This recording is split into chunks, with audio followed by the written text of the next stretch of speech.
Now to Washington, where we take a live look over Capitol Hill. That's where Mayor Brandon Johnson spent the day getting grilled by a congressional committee. And what was billed as his highest profile political moment to date, he and 3 other big city mayors defended their sanctuary city statuses. Political reporter Chris Tye shows us what happened.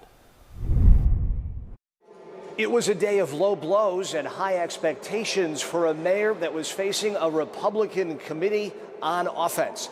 Mayor Johnson's best defense was the city of Chicago's crime numbers. But his biggest and loudest critic may have just been a congressman from the Chicago area. I've been amazed at how tone deaf you have been and how oblivious you've been to the decline of Chicago. As LaHood hit Johnson on his dismal approval ratings and growing deficit in the city, Johnson tried to make an olive branch moment, asking for partners, not enemies, on Capitol Hill. We could use your help, and I'm willing to work with you, and I'm glad I had a chance to finally meet you for the first time. It was Johnson's first time under the bright lights of Washington, and some dizzying attacks on both his style and his substance, like when he couldn't quickly produce the cost of the migrant crisis in Chicago. You're the mayor. You don't have the math in front of you? It's 1% of the overall budget over the last 4 years. That's why you're a failing which mayor. is This is why you have 6% approval rating, because you suck at answering questions. Two things working against the Republican-led committee: improving numbers, both at the border and the crime stats in Chicago. The city ended 2024 with its lowest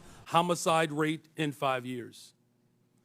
The city is also safer because of our welcoming city ordinance. Protecting migrants, he says, make them more likely to help police try to close case files. Put simply, any actions that amplify fears of deportations make Chicago more dangerous.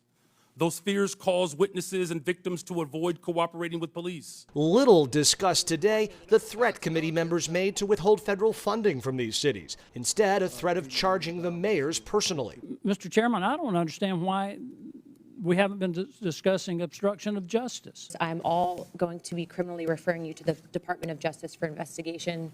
And as soon as I leave here, these will be going over to Pam Bondi. Those papers have now been filed with the Department of Justice. Unclear where that effort might go. Committee stands adjourned. But how did today go?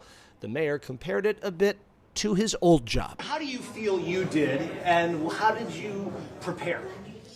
Well, look, it's a lot easier to speak to the values of our city when you believe in them, right? And so, you know, I will say this, being a middle school teacher in the Chicago Public Schools certainly prepares you for this committee. So what exactly is on the line with all of this?